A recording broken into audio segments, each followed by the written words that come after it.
Welcome to Lecture 16, where we're going to continue our introduction to computer vision by looking at what happens if you have two cameras. Then you can do something called stereo vision, and you can recover some of the information that we lost when we moved from 3D into 2D. The other thing we're going to look at is vanishing points, a property of the projective transform that allows us to learn things about the scene and also to be able to learn things about our camera. So let's do a review of what this pinhole camera model is. Remember, we've got this tiny little hole at the front of our camera that light comes through. That's the only way light can come into our image. Then we've got a flat plane behind that that's separated by some distance lambda called our focal length onto the image plane. And that's where we visualize our scene. We put a coordinate frame on each one of them where there is a homogeneous transform between the world frame and our camera frame. Our camera frame has our Z pointing outwards from our pinhole, and then our X and our Y are parallel to the image plane. Along that ZC is this line we call the optical axis. It goes through our principal point here at the pinhole, and so everything in the real world gets projected through the pinhole onto our image plane. And so we can take rays from that. The only way for photons to come into our camera is through this pinhole. And so there's some 3D point, we call it X, Y, Z. That could be either in the camera frame or the world frame. Right now it's X, Y, Z. It's not given a frame. That projects down onto the image plane. Everything gets projected on the same Z coordinate, which is lambda. And so the only unique things about them are their U and their V. Again, the simplification we use is we say that although the image plane is behind the pinhole, we can imagine that the image plane is a distance lambda in front of the pinhole. And that gets rid of some R inversion here. So we got this point that's at UV and a distance positive lambda in front of it. We need that homogeneous transform between the two frames. That's our extrinsic parameters. And then our projective transform is there's some constant K, which takes everything from our X, Y, Z and puts it onto our UV lambda. Since lambda is a constant, we can learn what that K is if we knew what that Z is, and then we could solve for what the U and the V are. Our extrinsic parameters are summed up by taking our world coordinate, revolving that with a rotation matrix, and then adding a transform, and then we get our camera coordinates. Or we could do it in the inverse of that. The other thing we need to remind ourselves is that our camera doesn't have infinite resolution. And so we are actually taking our coordinates and we're rounding them in order to get pixel coordinates. We also have an offset because usually we count our pixels from one corner of our image, and then our pixels might be different widths and heights, and so we take our coordinate, divide it by our width of our pixel, round it, and then we get our row column information with an offset. This reminds me of one of those internet jokes where they says, "I wonder why the baseball was getting bigger and bigger." Then it hit me. Now, I can't tell if this image is photoshopped or not. If an arrow is flying towards you and it looks like a dot, that's when you should be very, very worried. If it looks like a line, you're going to be fine. But if it looks like a dot, there's trouble. So here's our first problem. We've got two cameras. And when you have two cameras, sometimes you can compute 3D properties of the scene. And so we're going to have two cameras that have a homogeneous transformation between them. And the only difference, they're all pointed in the same direction, but they have a little offset along X. This quantity B we call the baseline distance between the two cameras. The magnitude of this B is important for how well you can resolve distances. And then we're given a point P in 3D that projects on these two images with two different coordinates. In the first camera, UV1, and the second camera, UV2. We want to determine the depth of the point P. So I'm going to do this first by showing you a beautiful picture, and then I'll show you how you could draw that out yourself. So remember, if you're given an H1 and 2, this is saying, where is frame 1 in frame 2? And so the first thing you draw is frame 2. So here's our frame 2, and then this homogeneous transform tells us where is frame 1 in frame 2. And it's telling us that the only difference is that it's B in our X direction. So here's our X direction. We're going to have to go B in that direction, and then we can draw our coordinate frame 1. Each of these coordinate frames has an image plane that is a lambda distance in front of here along our z-axis. So here's image plane 2. Here is image plane 1. There's that B distance between the two. And then there's a lambda 2 and a lambda 1. They might be different cameras. In fact, every camera is going to vary a little bit. So these lambdas might be unique for each camera. Then we've got some real point in the world, P, X, Y, Z. And we want to know, well, where is this X, Y, Z location? We don't have any way to measure these. Instead, all we have is where it projects onto our image planes. And so it projects at two different UV values, UV1 and UV2. And we want to take these data and back out what is our XYZ location. So we really want to know what is the depth, and it could be in either camera. We'll say what's the depth in camera 1. So what is Z in frame 1? That is what we're going to try to figure out now. So again, just to remind you how it's done, I'm going to draw these coordinate frames. Since this is H1 in frame 2, let's draw our frame 2 first. So we've got our Z2 pointing outwards, X2, and then to make it a right-hand frame, Y2 is going to be here. And this says that there's some distance B that we're going to move along the X coordinates. I'm going to go out B distance here, B here, and then I will put my Z1, X1, Y1 there. And then we've got some point P. Let's draw that in a different color. P is equal to X, Y, Z, transpose. And then we want to see how that is projected in these different frames. So we've got a frame here, and I've got a frame here.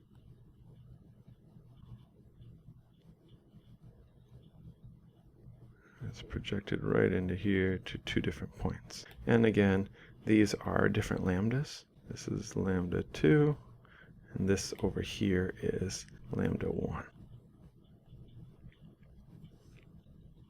So now it's time to set up our projective transforms. It's important that we realize that these are two different things. There's some k value that's going to be multiplied against our 3D coordinates, and we get our 2D coordinates. Remember, we've got our x, y, z, but these are in frames 1 over here, multiplied by k1, and then we get our u, v, lambda 1.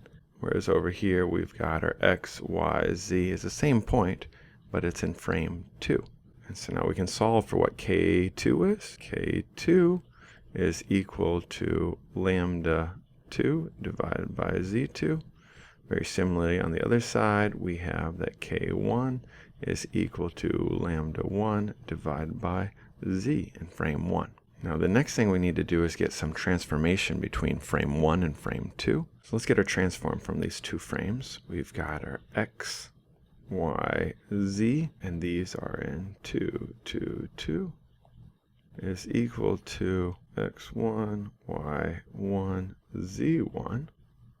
But not exactly. So the y's are exactly the same, and the z's are exactly the same. The x is different. Sometimes it's hard for me to picture what these are. So it makes it easier if I say, well, x1 is equal to 5. Then x2 is going to equal 5 plus b. So whatever x1 is, I just add on to it b, where the rest of these are adding 0. And so now I've got my transformation between the two. Just a reminder, x in 2 is x in frame 2, x in 1 is x in frame 1. And so now we can write these out here. And so now let's write the first line of our projective transform. We've got that x1 is also equal to u1 divided by k. We know that x2 is equal to u2 divided by k2. Now we can substitute what our k values are. So x1 is equal to u1. k1 is lambda 1 divided by z, so we can put that as z1 over lambda 1. And then we know that this term over here is really just x1 plus b is equal to u2 times z2 over lambda 2. And so now we can solve for our unknown b. b is equal to u2 z2 over lambda 2 minus x1. I've already made some mistakes here.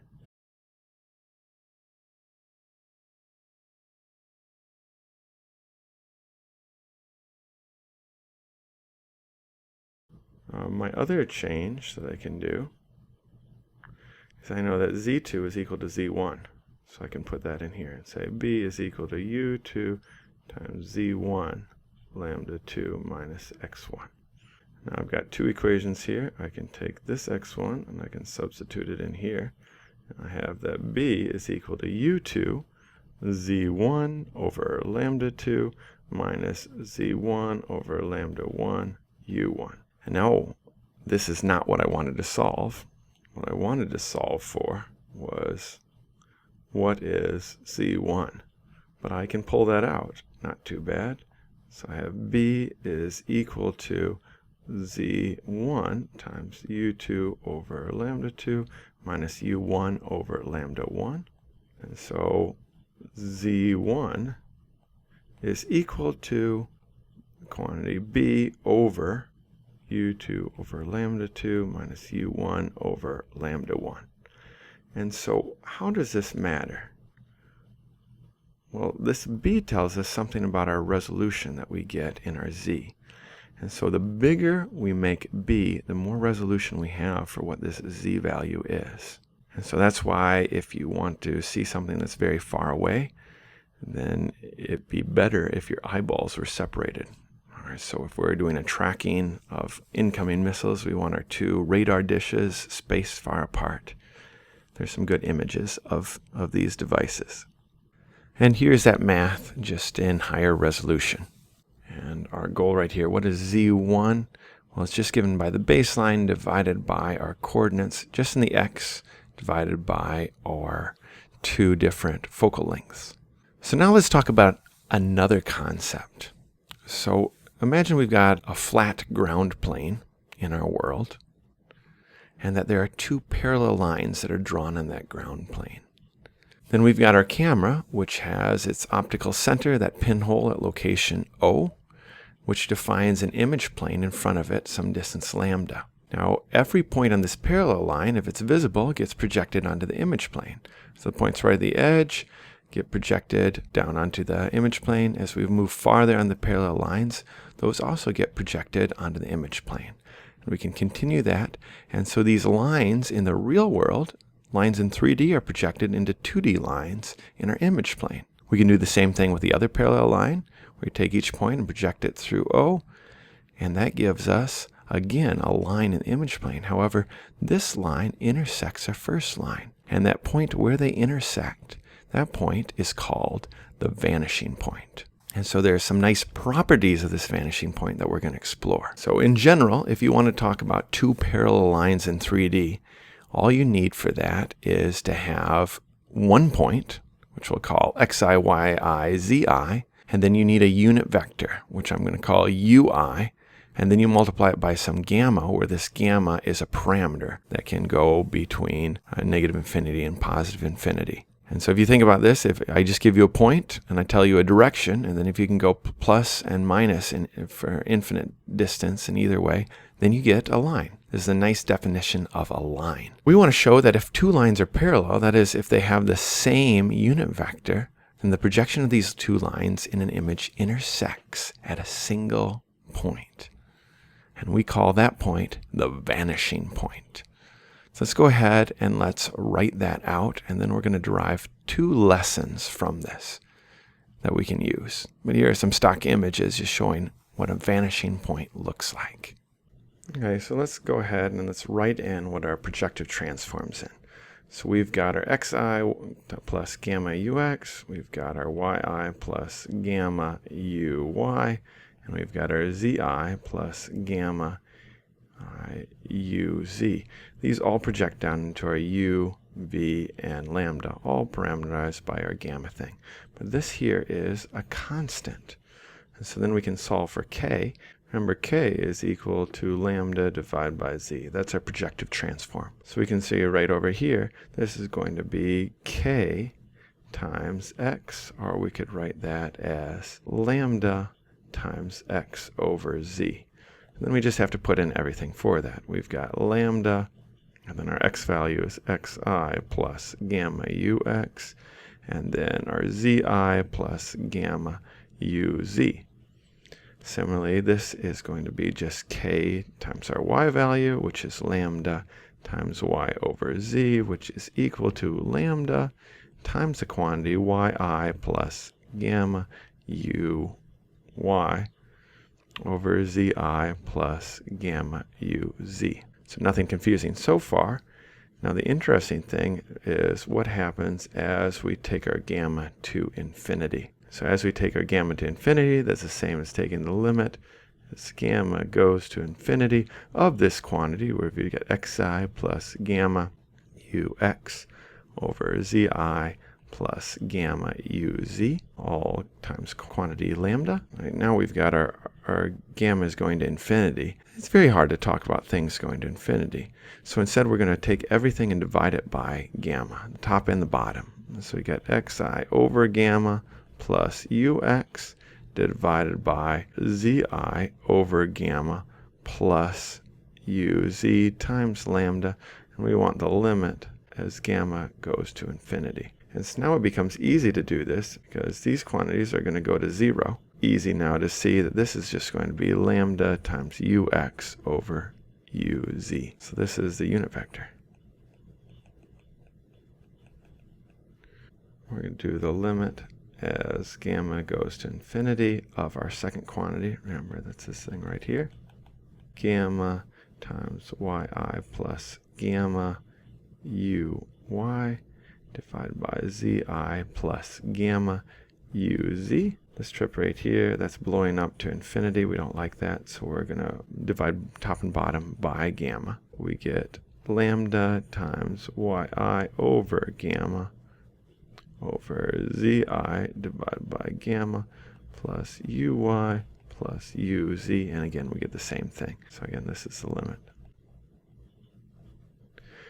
And we get lambda times uy over uz. Again, completely defined by the unit vector. And so I said we were going to have two lessons. The first lesson is that this quantity, u infinity, v infinity, that vanishing point, it doesn't depend on where we start. In fact, there's a lot of things it doesn't depend on. It doesn't depend on xi, yi, zi, so any line with the same unit vector will pass through. So any line that's parallel to that is going to have the same vanishing point. That's pretty cool. Now we have a problem, same problem that we have with our Jacobians. Divide by 0 error. And so this point isn't going to exist. U infinity, v infinity does not exist when uz is equal to 0. Well, when could your uz equal to 0? Well, we've got our image plane here and a point here. If I have anything that's in the same plane as my image plane, then it has no z component. Remember, z is in this direction. And so when this uz equals to 0,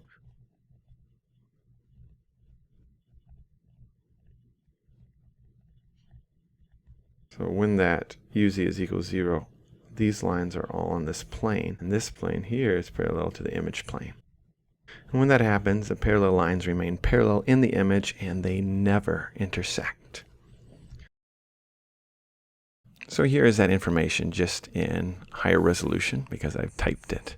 So next, I want to prove that the vanishing points for all 3D horizontal lines has to lie on a certain line we're going to call v equals 0 of the image plane. And so to do this, I put a bunch of business cards on a conference table, and then I'm going to draw in all of the vanishing points here. So these cards here, take the vanishing point over there, these cards over there, get another vanishing point, and so forth. And I can keep on doing that with all these cards. Each of these cards is going to give 2 vanishing points because these cards are laid on the table, and so they are not parallel to my image plane. And continue these on, and all these vanishing points lie on a certain line. So let's see how we calculate that. Well, if we have a 3D horizontal line, a horizontal line means that our ui is equal to u x, u, y, u, z. And if they're horizontal, that means that I've got a ux, I've got a 0 for my uy, and a uz. So I can take my previous answer here, where I had that V gamma is equal to y over z times lambda. We said that it was equal to lambda times this quantity yi plus gamma uy divided by zi plus gamma uz.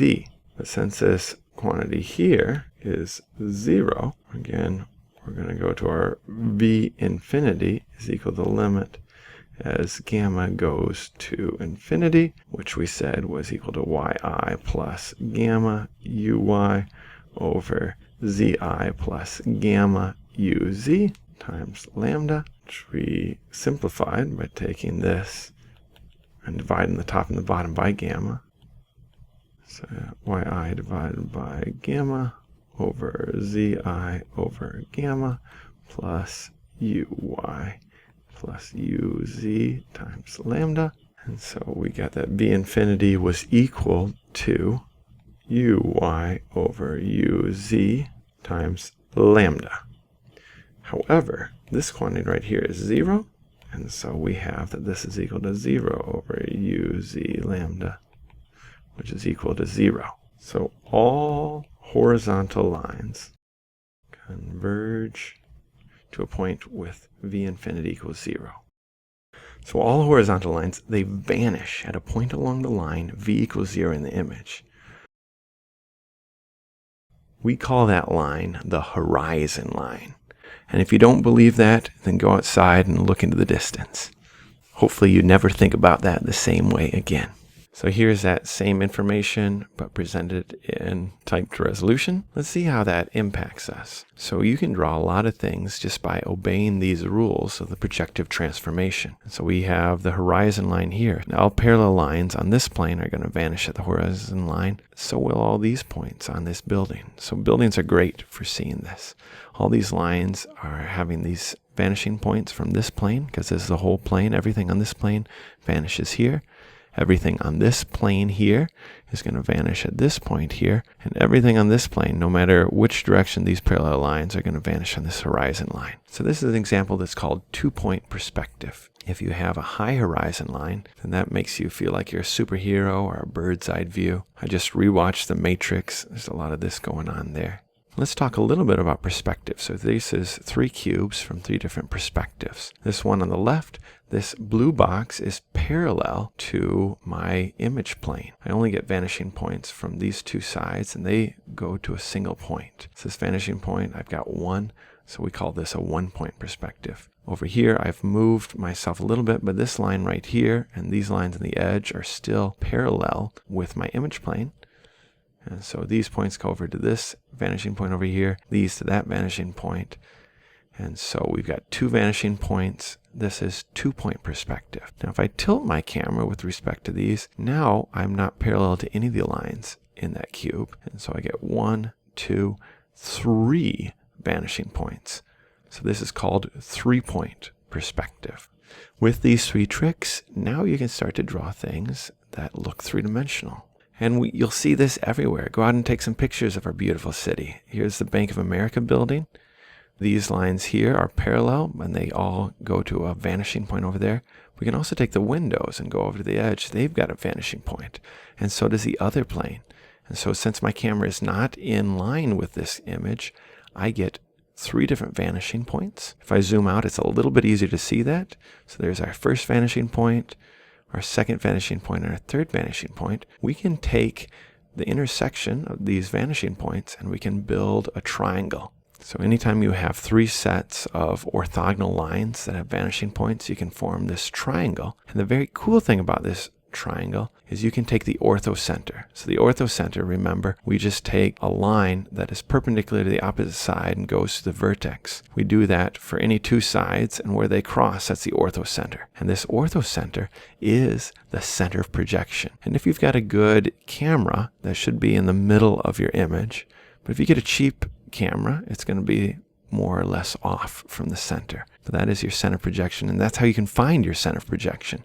You just need 3 sets of mutually orthogonal lines, and you can find your orthocenter. So that's one of the intrinsic parameters that we need to know about our camera. So now it's time to do vanishing points part 2. That is, what is the direction vector if all we know is a vanishing point? Well, that's enough for us to tell what that vector is. It is this 1 divided by the root of u infinity, v infinity, quantity squared plus lambda squared times our vanishing point, where this lambda is that focal length of the system. So let's work that out. When you're given a problem like this, you have to think, what things do I already know? Well, we know that u is a unit vector.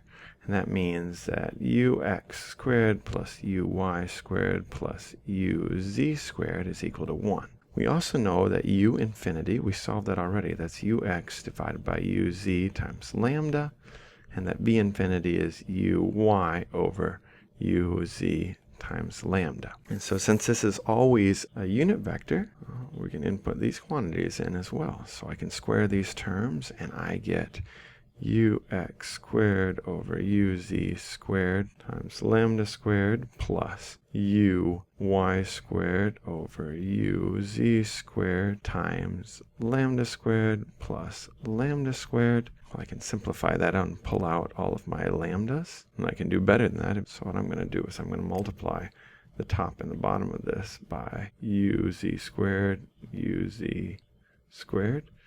And so I can pull out a lambda squared over uz squared, and I get ux squared plus uy squared plus uz squared. Remember what I know about this?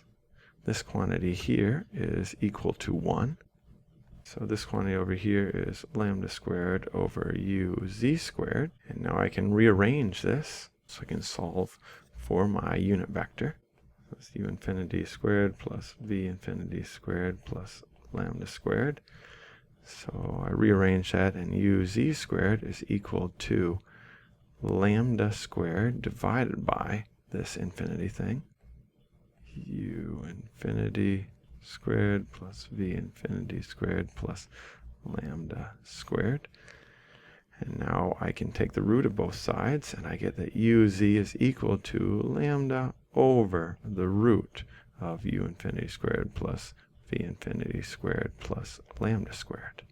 I can take this quantity and my relationships right over here, so I can solve for my ux's. And so this one is going to tell me that ux is going to equal to u infinity divided by lambda times uz, and uy is equal to v infinity over lambda times uz. Quantity that I don't know is right here, so I can solve for that. uz over lambda is equal to 1 over root of u infinity plus v infinity squared plus lambda squared. And so I get that ux is equal to u infinity times 1 over root of u infinity squared plus v infinity squared plus lambda squared. And uy is equal to v infinity times 1 over root of u infinity squared plus v infinity squared plus lambda squared. And so that does show what I wanted here. And so from just the vanishing point and our focal length, we can figure out what the direction is of that unit vector. And here are those equations written out in typed form. I'd like to end with these pictures by my favorite pavement artist, Julian Beaver, and he draws things that he calls anamorphic drawings using chalk. And they look to be three-dimensional from one view. But if you change that viewpoint, then you'll see that they're actually just drawn on that pavement. And so here's that same woman with her foot standing out there, and so it's incredibly distorted that you can see from this view. It actually only looks good through a camera or on a mobile phone, an iPad, or other screen. So here's that other view with the artist next to his drawing. And then you can see that incredible distortion of that foot there. Well, I hope you enjoy this introduction to vision. I'd like you to read ahead and read chapter 11.4 and 5.